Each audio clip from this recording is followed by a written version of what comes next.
आपके हाफिज साहब, आपको पूरा नाम? हाफिज मोहम्मद ज़ुबैर साहब के फार्म पे खड़े हुए हैं। माशाल्लाह बहुत इनकी अच्छी क्रॉप है, लेकिन ये कुछ एक पैच ऐसा है जहाँ पे थोड़ा ये हॉट स्पॉट है वाइट फ्लाई इन्फेस्टेशन का। तो यहाँ पे आज हम नियाब इको स्प्रे का जो है ना ट्रायल करने के लिए आए हैं।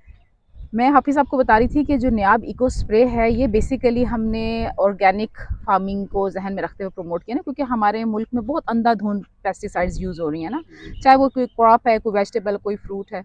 तो उन उस चीज़ को पॉइंट में रखते हुए हमने ना ऑर्गेनिक ऑयल्स का एक ऐसा कॉम्बिनेशन तैयार किया है कि जो कि आपके जितने भी रस चूसने वाले कीड़े हैं, ऑयल पेस्टिसाइड्स का जो मोड ऑफ एक्शन है ना वो ये होता है कि ये आपके तमाम रस चूसने वाले कीड़े जो होते हैं ना, ये सॉफ्ट बॉडीड इंसेक्ट्स कहलाते हैं। इनके स्पाइरकल्स और इनकी इनकी बॉडी के ऊपर एक वैक्सी कोटिंग होती है हल्की सी, और इनके स्पाइरकल्स जो होते हैं वो एक्सपोज होते हैं क्योंकि हार्ड कोटिंग नहीं होती। तो जब भी आप ऑयल स्प्रे करेंगे ना, तो वो क्या होता है कि इसके जो स्पाइरकल्स यानी कि जो सांस लेने के सुराख हैं वो बॉडी के ऊपर होते हैं, वो क्लॉग हो जाते हैं, वो चोक हो जाते हैं, बंद हो जाते हैं। ठीक है। और इसके साथ साथ जो इसके एग्स होते हैं या निम्स होते हैं जिनके ऊपर वैक्सी कोटिंग होती है एडल्ट बॉडी के ऊपर, वो वैक्सी कोटिंग डिजोल्व हो जाती है। ठीक है ना, जिससे कि अंडे डेसिकेट कर जाते हैं, ड्राई हो जाते हैं, निम्फ जो है वो ड्राई हो जाता है। आप इसको एफिड्स के ऊपर स्प्रे करेंगे, आप 24 घंटे बाद देखेंगे वो एफिड बिल्कुल ड्राई होकर सूखा हुआ आपको पत्तों के साथ चिपका हुआ मिलेगा। ठीक है। तो अब जब आप कोई पेस्टिसाइड यूज करते हैं तो जो भी उसका एक्टिव इंग्रेडिएंट होता है वो एक टाइम के बाद ऐसा होता है कि वो पेस्ट के अंदर रेजिस्टेंस आ जाती है ना उस केमिकल के खिलाफ। और वो इस वजह से होती है कि जैसे कि फील्ड में जब आप स्प्रे करते हैं तो जैसे हम इंसानों में कोई ताकतवर है, कोई कमजोर है, ऐसे कीड़ों में भी बिल्कुल ऐसे ही होता है ना, कोई बहुत स्ट्रांग होते हैं, कोई बहुत विगरस होते हैं, कोई बहुत वीक होते हैं। तो जब आप पहली दफा स्प्रे करते हैं ना किसी भी केमिकल पेस्टिसाइड का, तो उससे जो है ना तमाम कमजोर कीड़े आपके मर जाते हैं और ताकतवर कीड़े आपके बच जाते हैं। बज़ाहिर आपको लगता है कि किसी हद तक कंट्रोल हो गया है, लेकिन 1 से 2 जनरेशन जब उनकी गुजरती हैं तो वो जो स्ट्रांग वाले पेस्ट होते हैं ना वही मल्टीप्लाई हो के ऊपर आ जाते हैं। फिर आप जितना मर्जी स्प्रे करें वो केमिकल आपका जो है ना उसको कंट्रोल नहीं करता। इसे हम बोलते हैं कि इंसेक्ट्स में रेजिस्टेंस आ गई है उस पेस्टिसाइड के against. Then you have to change the formulation, you have to change the chemistry, you have to spray again and again. मतलब बार बार आपने स्प्रे करना है, आपने केमिस्ट्री चेंज करनी है, तब जाके जो है ना किसी हद तक कंट्रोल में रहेगा। और व्हाइट फ्लाई के अगेंस्ट, व्हाइट फ्लाई में अब इतनी रेजिस्टेंस आ चुकी है डिफरेंट क्लास ऑफ केमिकल्स के अगेंस्ट के ये कंट्रोल नहीं होती, बहुत मुश्किल हो गई है। मल्टीपल स्प्रेस करने पड़ते हैं, लेकिन इसके बावजूद आपको चंद दिनों के बाद इसकी जो है ना जनरेशन नजर आती है, जिसमें कि एक बहुत बड़ा जो है ना रोल इसके एग्स और निम्स का होता है कि मोस्टली पेस्टिसाइड जो है ना उनको कवर नहीं करती। नियाब eco spray oil based formulation होने की वजह से ना ये आपके अंडों को, निम्स को, एडल्ट्स को एट अ टाइम टारगेट करती है। ना सिर्फ वाइट फ्लाई, आपका एफिड, जेसेड, थ्रिप, मिलीबग, और इसके अलावा जो आपकी माइट्स का प्रॉब्लम आता है जिन क्रॉप्स में, उनको करता है। और इसके साथ साथ ये क्योंकि ऑयल की एक लेयरिंग कर देता है प्लांट के ऊपर, उससे आपके एक तो पौधों को बहुत एक अच्छी सी हेल्दी शाइन मिलती है, और उस ऑयल की लेयरिंग की वजह से जो है ना वो आपका पेस्ट उस क्रॉप को पसंद नहीं करता, उसमें एग लेइंग नहीं करेगी वाइट फ्लाई आके। वो अगर आपको उड़ती हुई नजर भी आएगी ना, अगर फॉर एग्जाम्पल वो किसी एडजेसेंट फील्ड से आ भी गई है वाइट फ्लाई, तो वो ना वो ऑयलिंग की वजह से ना वो एग लेइंग नहीं करेगी, वो फीड नहीं कर पाएगी ना, तो वो उसको लाइक नहीं करेगी उन प्लांट्स को। ठीक है, वो फिर वहां से चली जाएगी। तो बेसिकली एक प्रोटेक्टिव सी लेयर भी रहती है आपके प्लांट के ऊपर, और उसी प्रोटेक्टिव लेयर की वजह से जो है ना फंगस के स्पोर्स भी जो है ना वो लैच ऑन नहीं कर पाते पत्तों के ऊपर, फंगस ग्रो नहीं कर पाते। ठीक है, तो इसलिए ये फंजीसाइड भी है, ये माइटिसाइड भी है, और ये इंसेक्टिसाइड भी है। लेकिन इसकी एफिकेसी जो है ना वो जो बहुत ज़्यादा इसका जो कहना चाहिए ना कि इंपॉर्टेंट फैक्टर है इसकी एफिकेसी का, वो है mode of spray, time of spray, यानी कि आपने किस तरह से स्प्रे किया। क्योंकि यूजुअली हमारे यहाँ स्प्रेइंग प्रैक्टिस प्रॉपर नहीं होती, नहीं है। जितने भी ये जो सकिंग पेस्ट हैं इनके ज्यादातर जो नेम्स और एग्स होते हैं ना पत्तों की नीचे वाली साइड पे होते हैं, और हमारी यूजुअल प्रैक्टिस ये होती है कि आप कभी स्प्रे करते हो वो ऊपर ऊपर से स्प्रे करके गुजर जाते हैं। उससे क्या होगा कि कुछ शायद एडल्ट तो मर जाएं या शायद ना भी मरे, लेकिन वो अंडे और निम्स जो है ना वो बच जाते हैं। तो उससे 2 से 3 दिन बाद आपको दोबारा से एक बड़ा फ्लश नजर आता है वाइट फ्लाई का। तो हमने ये साजिद साहब के साथ, ग्रीन सर्कल वालों के साथ मिलकर ना हमने स्प्रेइंग टेक्निक पे भी बहुत काम किया है। यानी कि इसका स्प्रे हम रिकमेंड करते हैं, ये जो प्रेशर स्प्रेयर होता है आपका, ये जो मोटराइज्ड होता है पावर स्प्रेयर, इसको आपने नीचे से ऊपर की तरफ आपने नोजल को करना है ताकि आपके पत्तों की नीचे वाली साइड भी कवर हो। तो इसकी रेंज में एडल्ट्स आ जाएंगे, it acts like a contact insecticide, वो तो मर जाएंगे फौरी तौर पे। और जो इसकी रेंज में एग्स और निम्स आ जाएंगे ना, उनमें से एग्स में से हैचिंग नहीं होगी और निम्स की फर्दर डेवलपमेंट नहीं होगी। ठीक है, लेकिन इसके लिए स्प्रे प्रॉपर होना बहुत जरूरी है। चाहे आपको थोड़ा ज्यादा स्प्रे करना पड़ेगा, हम तो कहते हैं उसको रन ऑफ कर दें, यानी इतना वेट करें आप प्लांट्स को कि आपको मेक श्योर कर लें कि जी आपका स्प्रे जो है ना बहुत अच्छी तरीके से आपके प्लांट्स को कवरेज मिल चुकी है। तो इससे जो है ना यूजुअली अगर बहुत हाई इन्फेस्टेशन हो तो हम यूजुअली रिकमेंड करते हैं कि विद इन अ वीक आप एक स्प्रे और करें ना, क्योंकि जो आपके एग्स या नेम्स बच गए हैं वो जब दोबारा से उनमें से पॉपुलेशन निकलेगी तो आपका एक कंट्रोल हो जाएगा।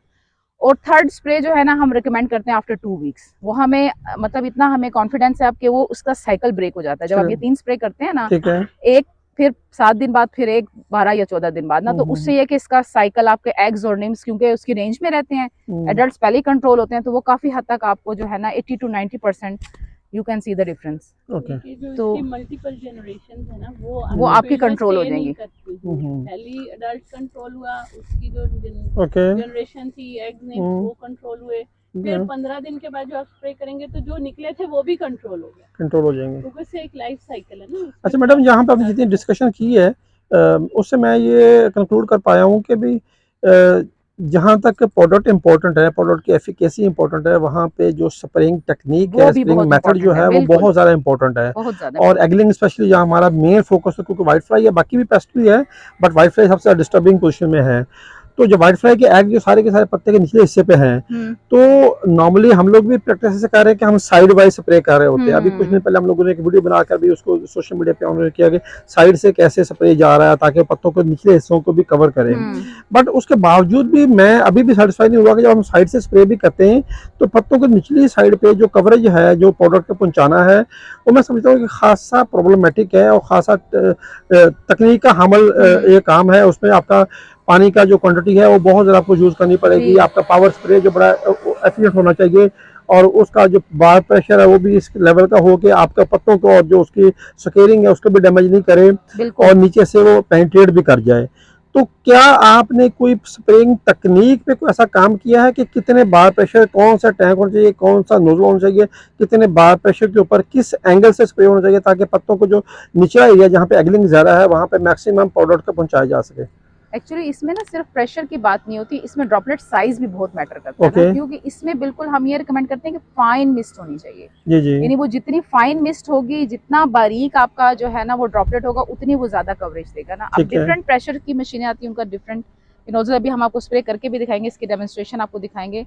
तो हमारी ये कोशिश होती है कि इतना एक तो प्रेशर हो के पहली तो बात है कि आपका वो डैमेज ना हो बॉल, और 2 से 3 लाइंस की ना आपकी थोड़ा डिस्टेंस रख के हम कहते हैं कि उसको कवरेज मिल जाए। अच्छा, इसमें जो वो एक बात मैंने मिस कर दी थी वो रेजिस्टेंस वाली, तो जो इसका मैंने जैसे कि बताया मोड ऑफ एक्शन जो है ना वो जो है it's more mechanical rather than chemical ना। यानी कि मैकेनिकली जैसे कहते हैं ना सांस घोट के मारना या दम घोट के मारना, ये उस तरह से किल करता है इंसेक्ट्स को ना। तो इस मोड ऑफ कंट्रोल में ना, चाहे वो कमजोर कीड़ा है चाहे वो स्ट्रॉन्ग कीड़ा है, उससे कोई फर्क नहीं पड़ता, जैसे उसके स्पाइरकल्स क्लॉग होंगे वो मर जाएगा, ठीक है ना।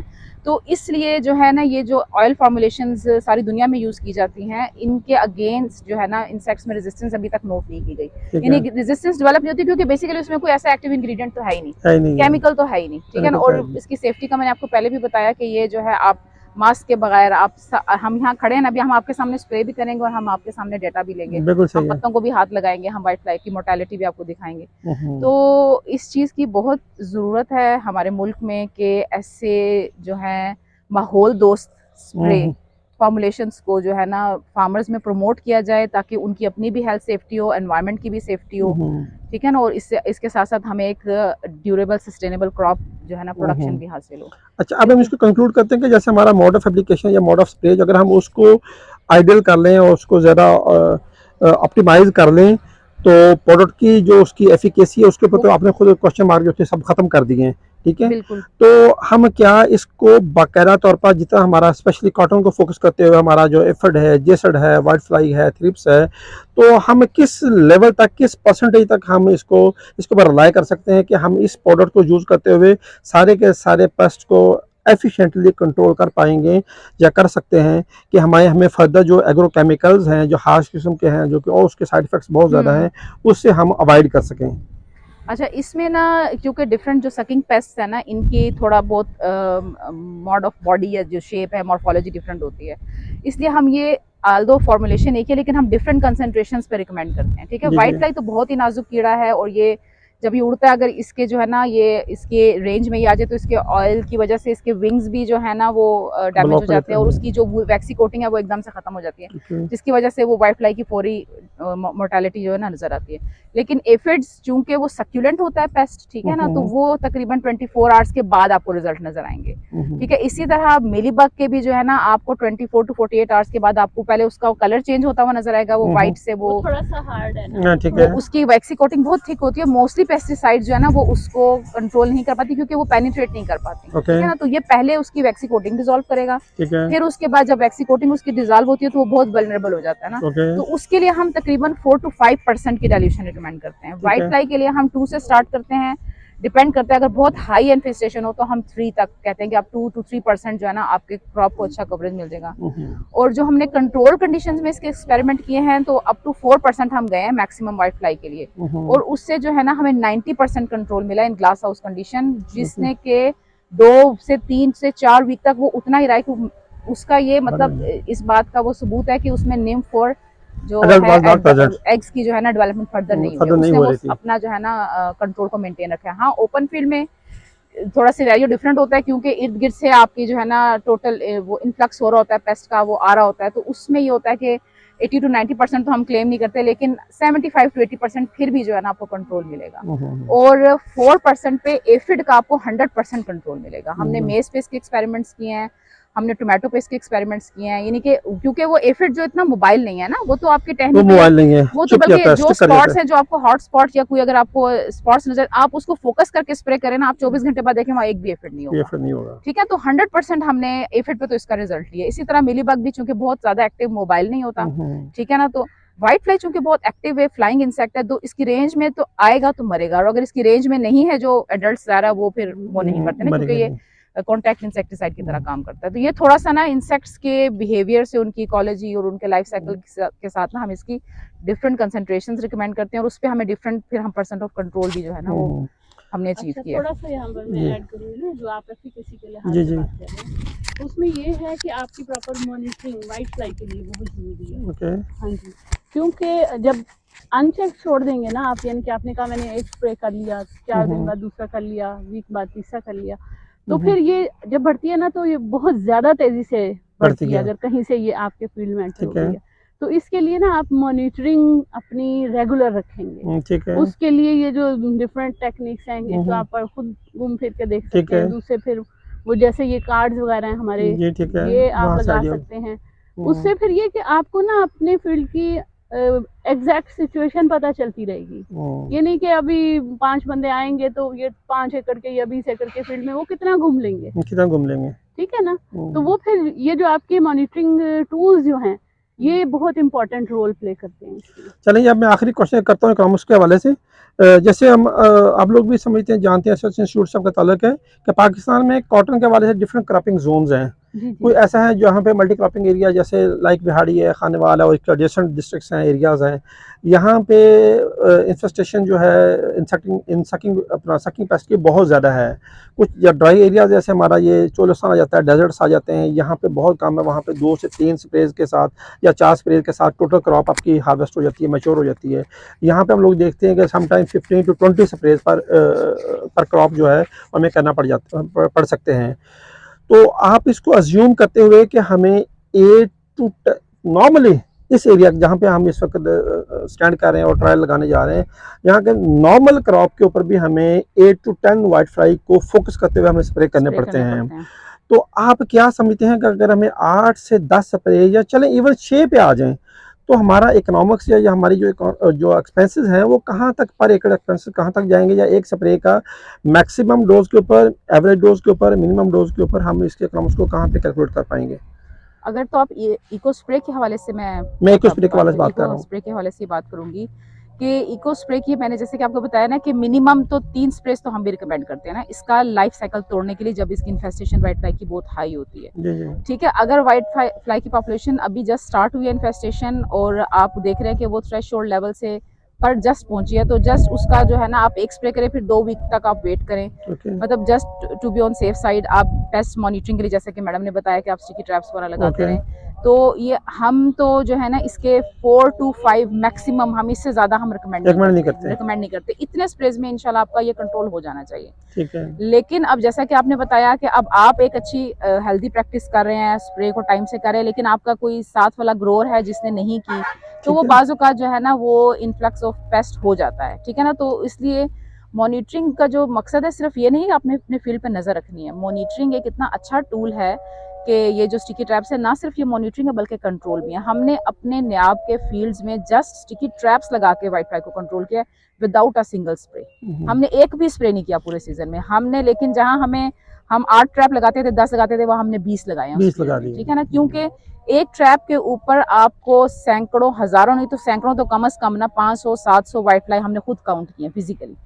तो क्योंकि उस कलर की इतनी अट्रैक्शन है येलो कलर की ये वाइट फ्लाई के लिए और फ्लाइंग एफिड्स के लिए, कि जब आप फील्ड में उसको क्रॉप कैनोपी के बिल्कुल थोड़ा सा ऊपर लगाते हैं, तो जब वाइट फ्लाई ने आना है इर्द गिर्द से, तो उसने सबसे पहले उस कलर की तरफ अट्रैक्ट होना है, येलो की तरफ। उसने आपके पत्तों पे लैंड नहीं करना, उसने उस कार्ड पे जाना, और चूंकि उसके ऊपर एडहेसिव या ग्लू लगी हुई होती है तो वो चिपक जाती है।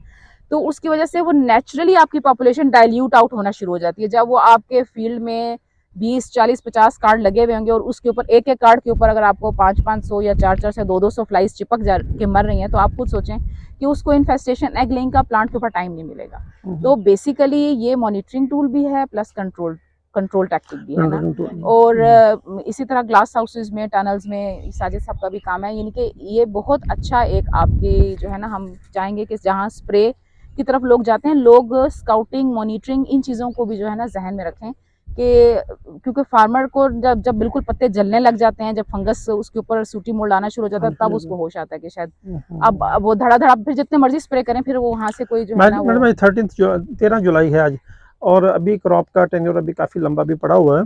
तो हम चाहते हैं कि यहाँ पे ऐसे ट्रायल्स हों और उसको at the end of the season उसको कंक्लूड भी किया जा सके, ताकि हमें देखें कि हमारा जो कॉस्ट है वो कितना कट हुई है, कितना हमारा कंट्रोल हुआ है, ताकि यहाँ की जो कंक्लूजन के बाद जो हम रिकमेंडेशन देते हैं फार्मर को स्पेशली, वो बहुत इंपॉर्टेंट है, ताकि फार्मर अपनी इकोनॉमी बेहतर करे और एक कॉस्ट को नीचे लेकर आए, उसकी प्रॉफिटेबिलिटी इन्हांस होनी चाहिए, इंक्रीज होनी चाहिए।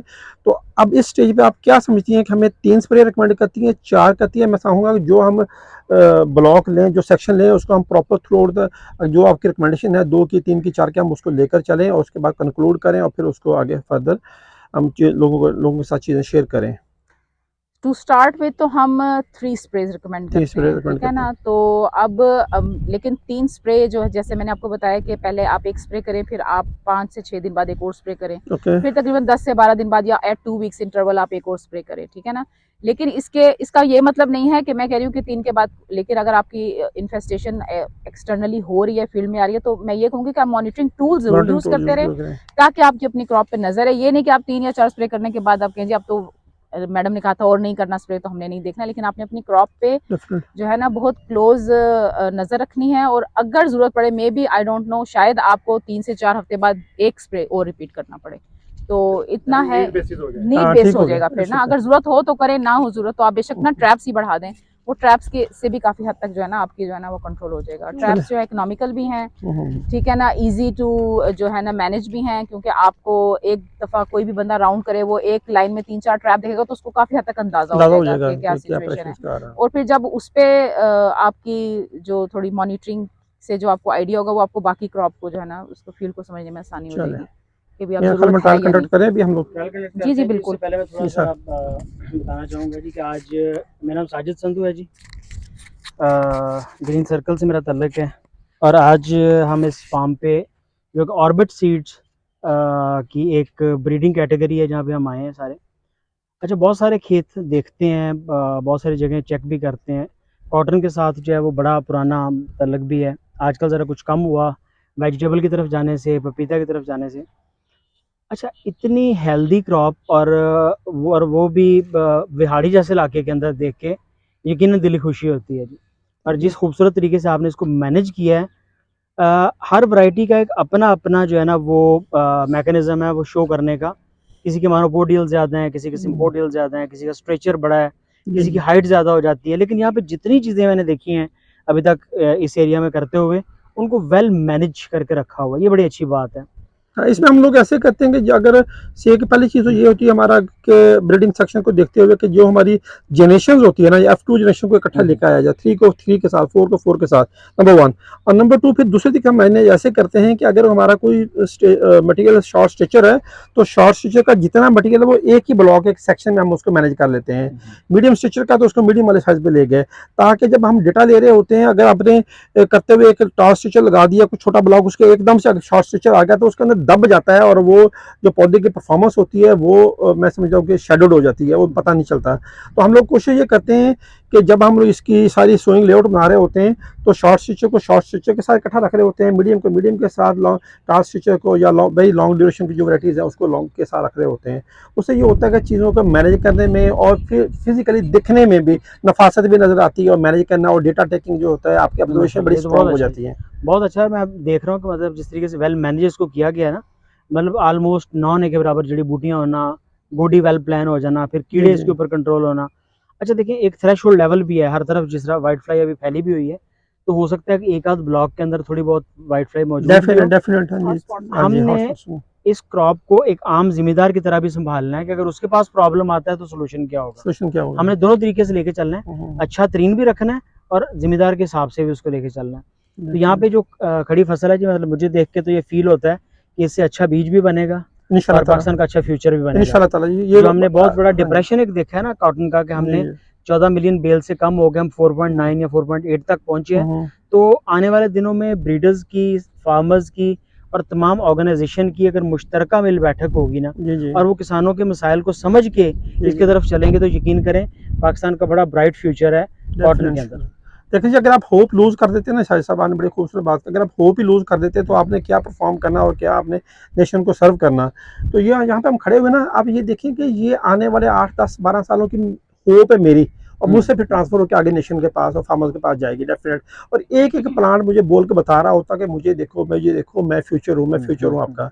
तो ये आपका होपफुल होना, स्पेशली एक ब्रीडर का होपफुल होना, वो तो इस कदर इंपॉर्टेंट है कि उसके साथ की चीज़ और कोई नहीं है। लेकिन अगर आप होप छोड़ देते हैं और तो फिर आप आगे क्या परफॉर्म करेंगे, आप नेशन को क्या देंगे, कुछ नहीं दे पाएंगे। मेरी आपके अच्छे फ्यूचर और पाकिस्तान के अच्छे फ्यूचर की नेक तमन्नाओं के साथ आज का ट्रायल शुरू करवाते हैं जी इंशाल्लाह, बिल्कुल। बहुत शुक्रिया, थैंक यू।